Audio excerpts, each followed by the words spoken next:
بسم الله الرحمن الرحيم بسم الله الرحمن الرحيم الذين ينفقون في السراء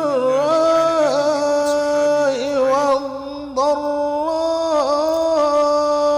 والكاظمين الغيظ والعافين عن الناس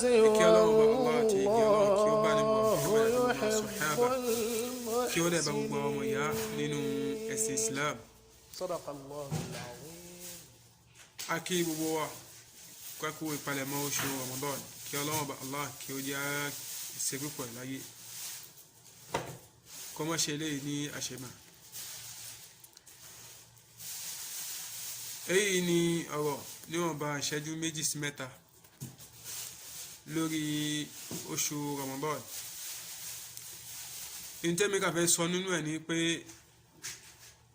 inú àwọn al-a'malu as-salihah allati naqumu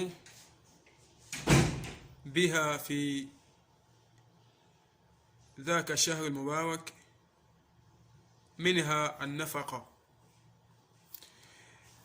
Inú àwọn iṣẹ́ olóore tí a máa ń ṣe nínú oṣù Ramadan tó bá dé, ìkànnú ẹ̀ ni ká máa ná, ká máa tọrọ, ká máa ṣe sàrà púpọ̀.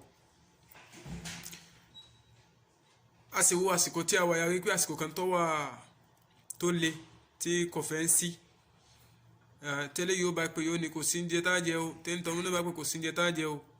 Tí túmọ̀ yìí pé gbogbo àwọn tí ń jẹ sàrè lọ́dọ̀ wa tẹ́lẹ̀ àti gbogbo àwọn tí ń ṣe lọ́dọ̀ wa tẹ́lẹ̀, ntí a máa sọ fún wọn ní ọdún yìí náà ni pé kò sí ààyè torí pé kòrónà wà ní ìta. Èyí ká ṣe sàrà ó máa ń jẹ́ kí elbala ó máa ń ṣe dáfún fún bala, a máa jẹ́ kí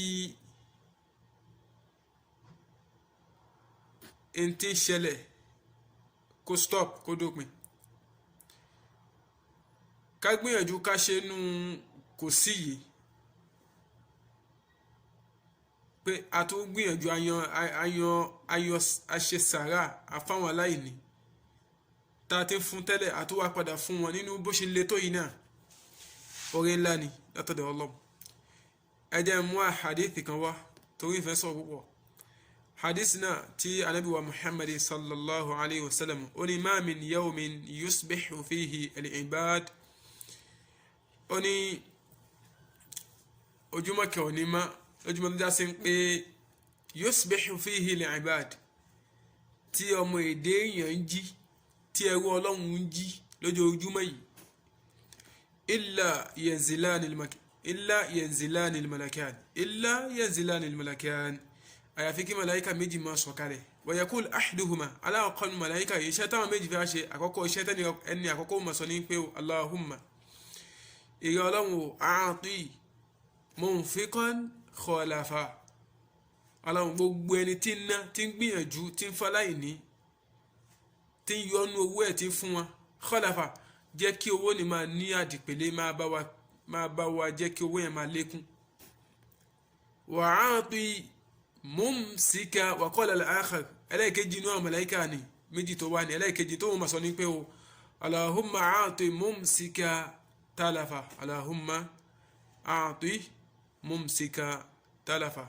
Ọlọ́run gbogbo ẹni tó wá sí pé ó di owó mú sọ́wọ́ báyìí tí kìí ṣe sàrà tó wá wé mọ́ kòrónà talaf, jẹ́ kí ìpàwọn ó dé bá owó ni. Ẹ̀rí nídìí eléyìí gbogbo àwa tí à ń gbìyànjú, tí a ti máa ń ṣe dáadáa tẹ́lẹ̀, tá à ń ṣe sàrè fáwọn èèyàn, tá à ń ṣe ìṣínú fún wọn, ẹ má jẹ́ á padà, ká gbìyànjú ká ṣe, ká na torí pé ẹ̀san tóbi púpọ̀.